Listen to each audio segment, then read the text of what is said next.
là, nouvelle année, nouvelle saison de Garage Talks. Bah non, on a commencé en décembre en fait, la saison 2026. Eh ouais. Fallait être là. Mais donc on avait un petit peu changé la DA, on a bougé la cam, on a changé l'entrée son. On est toujours par contre sponsorisé par Oli Energy. Code Clippy, 10% de réduction. Moi je gratte 10% et ça finance ce genre de trucs. La caméra, l'entrée son, merdier pour streamer. Voilà où va trouver votre argent. Votez Clippy des Clips 2027. Et le truc le plus important, c'est qu'on est à l'aube d'une nouvelle saison. C'est ça qui va nous intéresser. Comme la saison, elle est pas là et que c'est que l'aube de cette dernière, c'est l'heure. Bah oui, vous savez, c'est l'heure des leaks, des fuites. C'est traditionnel, hein, rappelez-vous, en 2022, la vilaine Alpine, là, avec du vert dessus. 2022 ou 23 ? Il y avait l'Alfa Romeo avec son sol qui était pas le vrai sol en 2023, qui avait été faussement leaké pendant la présentation. Il y a toujours un moment où quelqu'un dit « C'est l'année Ferrari parce que le moteur, il fait au moins 450 milliards de chevaux !» Généralement, c'est la Gazzetta derrière ces rumeurs-là, mais t'inquiète. Bref, on se marre, mais là, on a une voiture sur la piste. On a eu une vraie voiture sur une vraie piste avec du vrai son. Et on a quelques photos de ceux qui ont vraiment fait rouler la voiture, c'est-à-dire Audi. Alors entre ça, leur prospect justement à Audi pour cette saison, eh ben on a effectivement un épisode complet. D'ailleurs en fait on a même plus de trucs pour un deuxième épisode qui sortira la semaine prochaine. Le car ce week-end par contre. Bref, je suis Clippy da Clip et bienvenue dans Pas Weekend Review.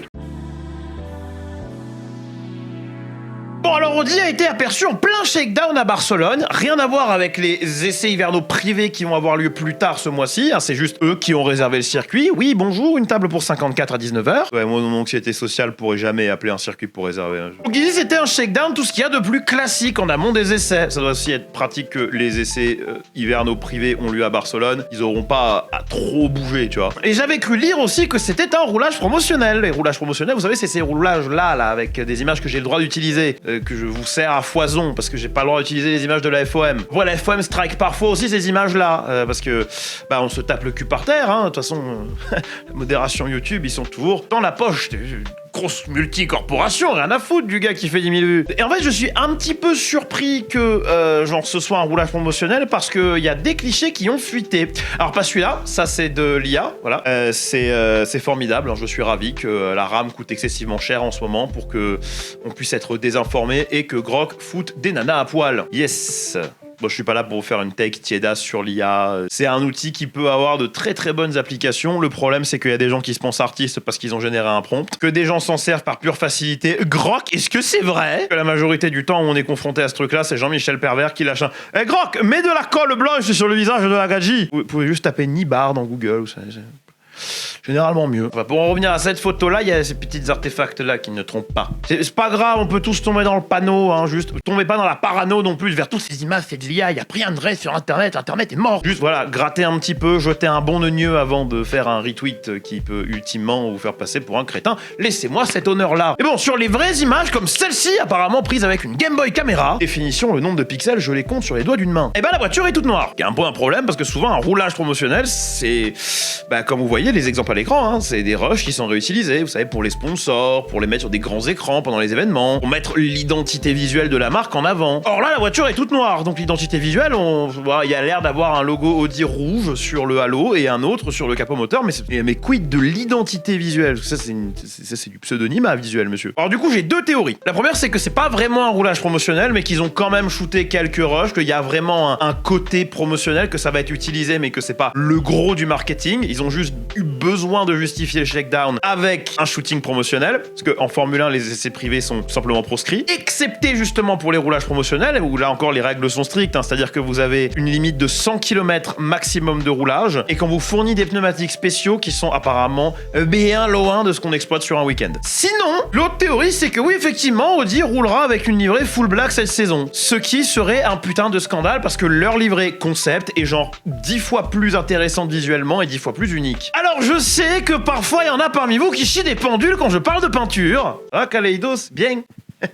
Tu sais que t'es automatiquement filtré, tu n'apparais même pas dans la section commentaires. C'est chez toi peut-être, mais t'es même pas dans les commentaires à filtrer. C'est-à-dire tu n'apparais pas. C'est un silence de la Mastercard automatique. Et en Formule 1, malheureusement, diront certains d'entre vous, tout n'est pas qu'affaire de performance. Enfin si, mais en fait c'est extrêmement important que les marques qui forquent mucho dinero, beaucoup bucks, soient bien mises en avant sur les bagnoles, proportionnellement bien sûr à la quantité de trucs qu'elles donnent. Au-delà d'une charte graphique à respecter, ce qui fait par exemple qu'un logo HP pourrait pas être passé en rouge, pourrait être passé en noir, mais parce qu'HP paye les big bucks, reste bleu, et Ruin l'a livré, mais reste bleu. Après, on dit Ruin l'a livré. Oui, d'un point de vue esthétique, c'est pas beau, mais d'un point de vue promotionnel, c'est comme le logo Mission Winnow vert fluo qui était dégueulace. C'est vachement bien pour eux, parce que ça fait parler d'eux. Il n'y a pas de mauvaise promotion dans ce genre de cas. Les marques ont des demandes très précises sur la taille des logos, sur l'emplacement, sur la couleur, et les équipes ont des demandes très précises sur la quantité de fric qu'elles veulent engorger. Et vous pouvez en avoir rien à foutre, hein, vraiment, mais les marques payent giga cher, et l'argent, l'argent, ça achète la vitesse. Donc tout n'est pas à propos de performance pure, mais tout retourne à la performance pure, y compris le placement du logo Oli sur mon torse et sur ma future monoplace John Limited Racing. On sera présent sur la grille en 2022. En ce qui concerne le roulage lui-même, tous les échos semblent dire qu'Audi était très content du shakedown de la R26, non pas celle-là. Tout a été qualifié de réussi, tout le monde sourit sur les photos avec leurs magnifiques 3 bandes Adidas. J'ai résisté à faire une imitation de Life of Boris. Applaudissements s'il vous plaît. S'il y a rien qu'à filtrer de réellement tangible, à part on peut voir, oui effectivement, que c'est une suspension push-rod devant et derrière. Le nez est plus haut que les années précédentes, ce qui fait plaisir, parce que pour moi, une Formule 1, genre le nez il est... Moi dans ma tête, tu dis Formule 1, le nez il est comme ça ou comme ça. Ça, c'est plus genre début 90... Encore que Tyrrell le faisait déjà plus. Ah, Tyrrell. Et source internet, Audi ne se serait pas du tout intéressé au comportement sportif de la voiture ou aux performances. Ils étaient juste là pour s'assurer que le moteur démarre, que la voiture fonctionne, que ses systèmes, ses sous-systèmes, ses capteurs, tout soit paré, justement, pour les essais privés qui arrivent plus tard ce mois-ci. Et je suis enclin à les croire. La quantité de data exploitable dans ces conditions-là ne vont pas être excessive non plus. Mais il y a une data qui est extrêmement importante pour nous, c'est ça. Je vous ai pas passé d'image, j'ai peur de me faire strike, mais le son, ça devrait passer. Le bruit de la voiture qui est, ma foi, pas dégueulasse du tout. Alors, contexte, pour les nouveaux ici qui vont inexorablement... oui, mais ça vaut pas un bon V8. J'en ai rien à branler que le moteur de la Formule 1 ou que le son de la Formule 1 soit le V8, le V12, le V10, le 4 cylindres diesel. Tous les goûts sont dans la nature, tous les moteurs ont une place dans mon cœur. Et dans le genre V6 punchy petite cylindrée, j'aime bien. C'est vraiment très... pas de mots. Bon, il y a fort à parier que les autres manufacturiers aient pas des sons totalement différents, mais je doute pas qu'on trouvera des petites subtilités comme genre à l'époque où on entendait le hybrid whine par exemple du moteur Renault plus que sur les autres moteurs. Hybrid whine, encore un anglicisme. Tu veux que je dise quoi? Le gémissement de l'hybride? Compliqué, c'est trop érotique à mon goût, d'accord? Moi après j'ai le barreau, c'est compliqué de tourner. Alors parlant de barreau, serait peut-être temps d'adresser celui que les gens ont pour Audi. C'est pas une bonne transition, je suis désolé, je m'excuse. Bon, Audi font pas les choses à moitié, hein. Les mecs vont arriver Day One avec leur propre châssis, leur propre moteur, par opposition à Cadillac, par exemple, qui eux vont arriver avec leur propre châssis soit, mais avec un moteur Ferrari. Ils ont pris possession de l'usine Dimwheel, donc celle de Sauber, mais ils ont aussi giga investi dans une plateforme de développement moteur à Neuburg et un clusier technique à Bicester en Grande-Bretagne. Et ça surprend personne qu'Audi ait autant les moyens d'investir, d'autant plus qu'ils ont absolument tout sacrifié dans cette poursuite pour la Formule 1. À plus Dakar, à plus Formule E, à plus Proto pour le WEC, il y a plus de GT3 clients, enfin, je crois qu'ils ont plus de programmes clients autres que l'entretien des bagnoles qui sont déjà en circulation. Je sais plus, j'avais vu une news comme ça. Je sais même pas s'ils ont encore des voitures en TCR, j'aurais dû rechercher, c'est ma faute. Mais vous avez bien compris que tous leurs œufs sont dans le même panier. C'est ce qui est pratique avec ça, c'est que tu peux mettre tous tes billets dans le même portefeuille. Si important soit le fric, il faut encore avoir une équipe capable. Merde, j'avais oublié la lumière derrière, du coup c'était ultra flat. Ma bad. Ah, on va pas retourner pour ça, hein. Ah, désolé, j'ai déjà 45 minutes de rush, on va pas... Non. Je trouve qu'il y a une énorme corrélation entre l'arrivée de Jonathan Whitley et l'amélioration de tous les facteurs soft chez Sauber. La réduction de temps des pit stops, les gambles stratégiques qui marchent, la poursuite de performance jusqu'à la fin de la saison. Souvenez-vous de l'upgrade de sol à Vegas en 24, qui sauve une saison qui était dénuée de tout point jusque-là. Les résultats en net progrès comme ça, c'est symptomatique d'une équipe qui recommence à marcher. C'est en fait la progression inverse d'Alpine. C'est pas un dig à Alpine, j'aime beaucoup Alpine, je veux les voir redresser la barre, juste que ça fait chier quand même. Parce que même si Sauber finit que 9ème derrière Haas, ils ont 48 points d'avance sur Alpine justement. Une équipe constructeur qui, et ça c'est important, a aussi le record all-time de points pour une équipe finissant dernière. Alors oui, la stat est un peu chelou, mais faut comprendre que dans l'histoire du sport, jamais une équipe finit avec autant de points. Et à la louche, je pense que si tu rétablis... Alors quelqu'un me corrigera sûrement dans la vidéo, parce que moi j'ai pas fait le calcul. Je pense que même ajusté à l'inflation de points actuelle, économie, t'as aucune équipe qui a fait aussi bien. Pensez ému à la fois où j'avais fait remarquer ça sur Twitter, où j'avais dit d'ailleurs que de tous les points venaient de Gasly et que c'était, d'un point de vue sportif, sûrement une des meilleures saisons qu'il ait jamais sorties de sa vie. Parce que quand tu remets en contexte la machine qu'il avait...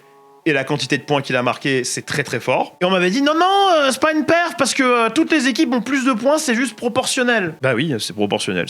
Les points sont distribués proportionnellement et équitablement. C'est nos points, ma gueule. C'est pas du tout un marqueur de la compétitivité de la grille, c'est pas un indicateur du braquet ultra serré dans lequel on était en termes de performance la saison dernière. On a d'ailleurs pas eu 2 ou 3 fois cette saison le record d'écart en qualification qui a été brisé. Le record d'écart dans le sens le moins d'écart. Hein. Genre on avait toute la grille sur 1 seconde 5. Non, non.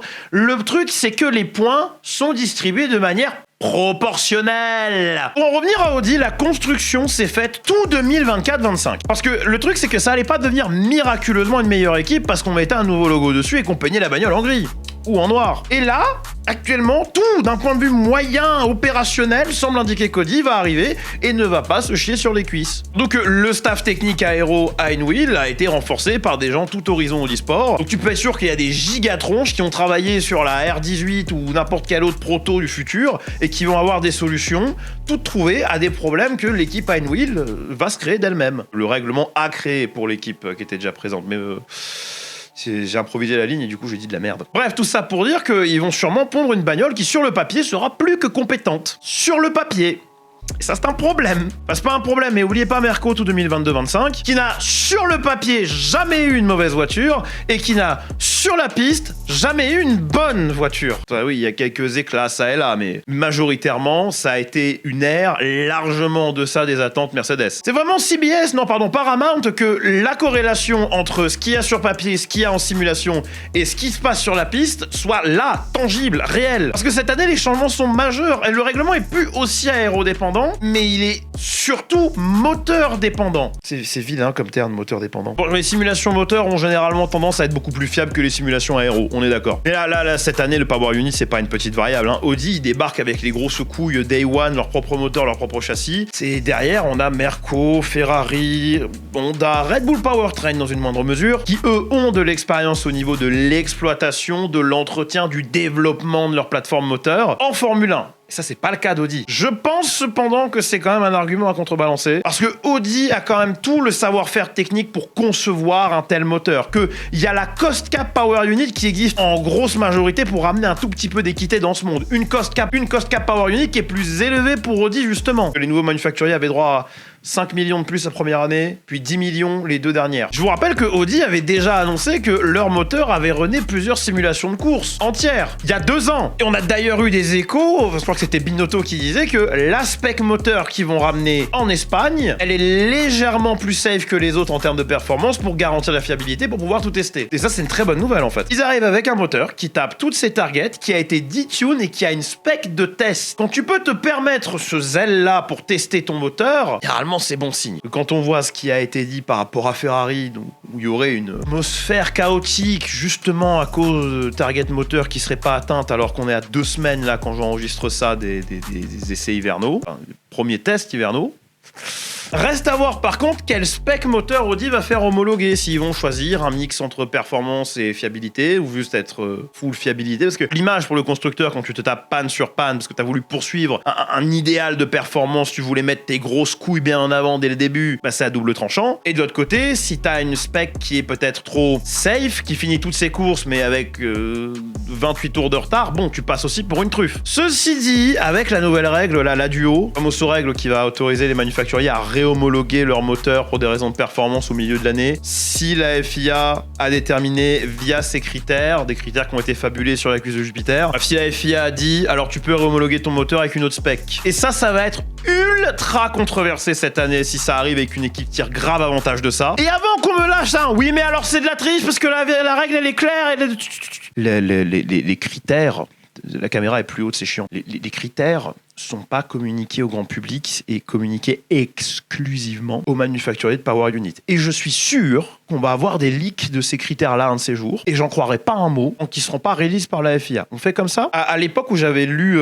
que cette règle-là était en considération sur Twitter, j'avais retweeté que c'était une idée de merde, bien cordialement, parce que du coup ça va...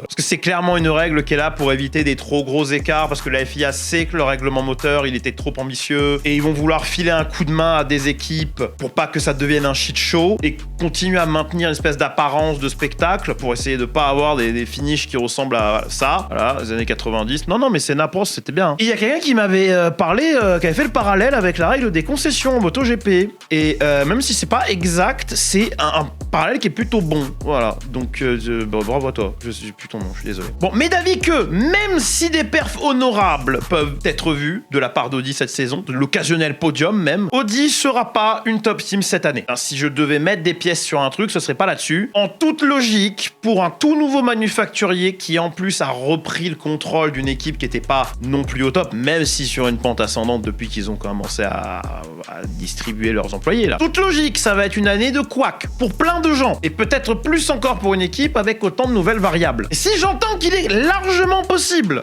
c'est une possibilité qu'Audi soit directement devant, et ben je mettrai pas mes billes sur la marque aux anneaux tout de suite. C'est plus une wildcard qui a beaucoup contre elle au final avant même d'arriver. Je suis impatient de voir les voitures rouler, de ne serait-ce qu'avoir des images, des essais privés si on en aura quelques-unes, pour qu'on puisse avoir des vrais débuts de réponse, qu'on puisse avoir des devinettes éduquées un peu plus que « Ah, ça pourrait être de la merde, mais ça pourrait être bien !» Ça reste ceci dit intéressant à suivre, tout ce qui se passe en amont, dans l'effervescence, on est là, on discute, on échange, et je veux savoir ce que vous avez à en dire. Qu'est-ce que vous en pensez? Vous pensez qu'Audi va débarquer et casser la gueule à tout le monde? Pensez qu'Aston Martin a toutes les chances de gagner et va le faire? Bref, l'espace commentaire est à vous. Soyez juste pas des merdes, parce que sinon je vais devoir vous silence de la Mastercard et c'est pas marrant. Bref, merci beaucoup d'avoir suivi cette vidéo jusqu'au bout. Je suis Clippy Clip, vous pouvez suivre absolument partout sauf dans la rue. On est sponsorisé par Oli Energy, c'est vraiment le moyen le plus simple de soutenir la chaîne et c'est aussi le meilleur moyen pour vous d'en retirer quelque chose. Sinon, il y a le Super Thanks qui contribue au référencement de la vidéo.